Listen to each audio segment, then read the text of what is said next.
This is Greg McCloskey from FXDD, and this is a New York opening Forex commentary for Monday, April 12th, 2010. Well, in the UK, we did get some better data here today. We had the trade deficit come out, which was not as bad as expected, and as a result, the pound sterling had to move to the upside here today. You can see it here in the 5-minute chart how the market moved higher, obviously with a lower pound. This increases the export market. It makes our exports more competitive abroad, and there was a big, huge jump in chemicals and really across the board as far as the exports value goes, and that helped contribute to the strength in the trade report, and this helped propel the pound sterling to new highs. We've retraced, and we're just kind of stalling at the 61.8% retracement of this last move to the upside. This was Sunday night's or Monday's gap to the highs from Friday's close. Friday's close came in at around the let me see here. Came in at 153.78. Oh, that's why I have the line there, 153.78. So the market is back above that 78 level, moving higher. You can see also here off the 5-minute chart how the market initially spiked higher and came down to, as it normally does, kind of squeeze people back and forth below the 78 level, came down to our 2 moving average, and then started to move to the upside, getting support at that old 78 level. That was the last week's closing level, and moving to the high. So we are finding resistance here at the 68 level, our 61.8% retracement level at 154.27. Current market trading 154.24. We get back above that level, and it looks like that the market may continue to the upside here, with the next target level being these highs that we saw up here from yesterday's trade, and of course the high for the week of 154.84. Now, if the market is able to hold that level, however, we should see further moves to the downside, corrective moves to the downside, with this 154.08 to 10 level as our support level, initial support level on the downside. That's the midpoint of the week's trading range, and that would be a key level or a level that the market may want to pause on the downside off this corrective move, and then look to gain some more momentum to the upside. If it breaks through that level, then we're probably in store for another consolidated type trading day for the pound sterling here in the New York session. We'll see how it all pans out. Let's take a look at the euro versus US dollar on an hourly chart. This currency pair has had more of a up and down type motion here. You can see this in the hourly chart. It's very quiet here, consolidating. We broke to the upside, we broke to the downside. Now in the middle, back in the middle of the trading range. Yesterday's closing level came in at 135.91. We're not that far away from it. Currently trading at 94.95, with a high that came in at the 136.20 level, and a low that came in at 135.55. So a very narrow range, 20 and 45, 65 pips. Normally that's a range that you may want to expect a move either to the upside or downside to extend that range. You can put a line here at the top, you can put a line here at the bottom, and look for an extension one way or the other for this currency pair. If it doesn't, that's even better news, because then you can see here our 2 moving averages are moving sideways. The midpoint of that, where those 2 moving averages come in at 135.86, that would be sort of the pivot area.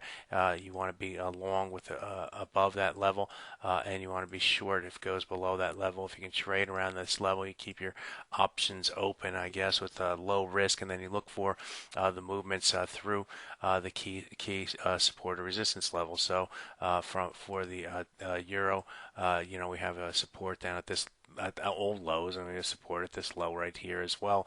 So those 2 levels would be target levels on the downside. For the upside, it's almost the mirror image. We have a low here, or a high here, and we have a high here, and those are the 2 levels that the market's going to have to get through to confirm the bearishness to the downside or the bullishness to the upside. So we do have some data here out of the U.S. with the trade deficit coming out at 8:30. So we'll see if that's able to tip the scales one way or the other for the euro versus US dollar. Right now, with the market trading at the 95-ish type area, the market has a little more bullish bias to it as it's above the two moving averages. Let's move on to the dollar versus the yen on an hourly basis. The market had again another wild swing to the downside and a sharp move to the upside. There were some comments from government officials in regard to the value of the dollar yen, suggesting that it could be, it has a substantial room to the upside. Let's just say that. Not necessarily sure that 120 is the level that it should be at, with the market trading at 93 handles. Nevertheless, the comments did help propel the dollar yen to the upside. What we're running into, however, is obviously this trend line resistance here. 1, 2, 3, now 4 points coming in on that line.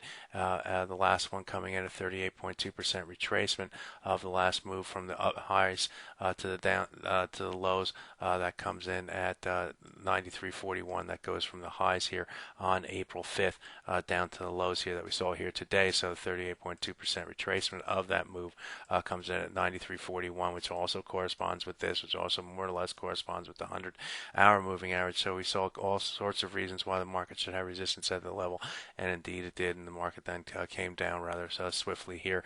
The 93.14 level, we talked about that in last night's report as the key level to watch, and you can see here when the market did break through that 14 level here in the early session, the market went down rather dramatically and came back through that level. Now we're kind of hanging around the level, so a lot of times the market becomes a level of reflection. It bounces off of this, and then it becomes a level of consolidation around the level.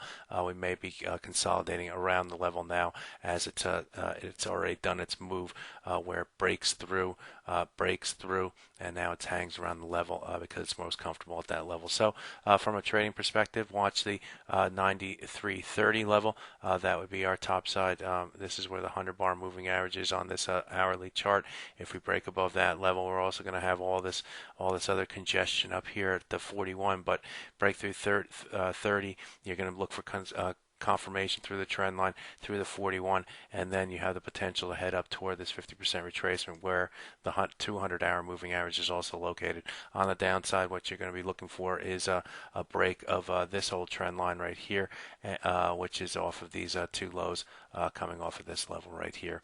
Let's finally take a look at dollar Canada as we enter into their session. They're supposed to have some trade balance coming out as well. The expectations are 0.6 versus 0.8 last month. That would be a trade surplus for them. They also have new housing price index expect to come out 0.4, and this currency pair is consolidated as well. We do have a trend line support being formed here off the lows, and we have a trend line resistance here off the highs here that are coming in here. The two moving averages are converging together. That 100-bar moving average currently comes in at the par 36 level. We'll be watching that level. If the market is able to break above that level, look for the break through the 200 and then a move to the upside. If we stay below as we are, we have this key support at the par 09 level. You can see here how the number of different times the par 09 level has held the support for this currency pair over the last 3, 4, 5, 6 or so days here. 1, 2, 3, 4, 5. So that's the key level on the downside. If we break through that par 09 level, then the market has a chance to head down to the 99.75 level. That was our low from last week. This is Greg Michalowski for FXDD with the Forex Morning Opening Commentary. Thank you very much.